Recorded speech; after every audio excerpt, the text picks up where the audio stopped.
Issu de la lignée légendaire des von Karstein, amiral de la flotte maudite, le comte Nautilus est un pirate craint aux quatre coins du monde.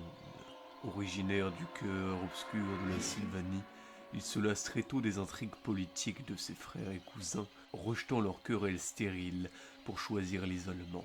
Il consacre alors son existence à la connaissance occulte et à la compréhension profonde des vents de magie. Y compris qu'en maîtrisant l'art de la navigation, il pourrait contrôler les vents du chaos qui tourbillonnent et se déversent dans les hautes mers. Dans ses grimoires maudits, il découvrit l'existence d'un maelstrom oublié, perdu au cœur de l'océan.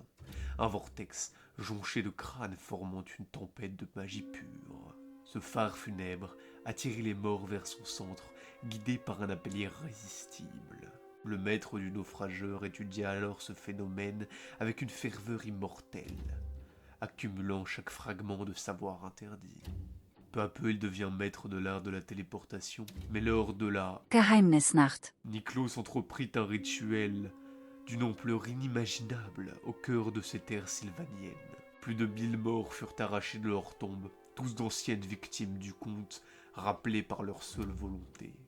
Il les rassembla dans son palais, les disposant en spirale de cadavres parfaitement alignés avec l'horrible flux magique du vortex.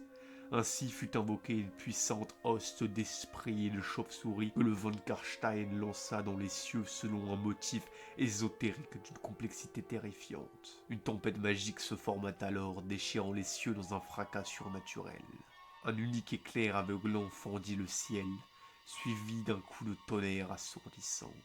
Lorsque l'écho s'évanouit, il ne restait aucune trace du château. Celui-ci s'était élevé et flottait désormais sur les eaux jonchées d'ossements du cimetière du Galéon. Pour sceller dignement sa nouvelle non-vie, l'ancien Nichols von Karstein se rebâtit comte Nautilus, maître du naufrageur, investi du pouvoir colossal du cimetière du Galéon, lui conférant un contrôle absolu sur la mort. Il bâtit rapidement son propre empire nautique. Un royaume lugubre dont la puissance ne cessait de croître chaque nuit. Désormais à la tête de la flotte maudite, le comte se moquait des autres membres de la dynastie von Karstein. Ils peuvent conserver leur domaine terrestre, car Nautilus vise un dessein bien plus grandiose. Dominer le grand océan et noyer le monde sous une marée de mort.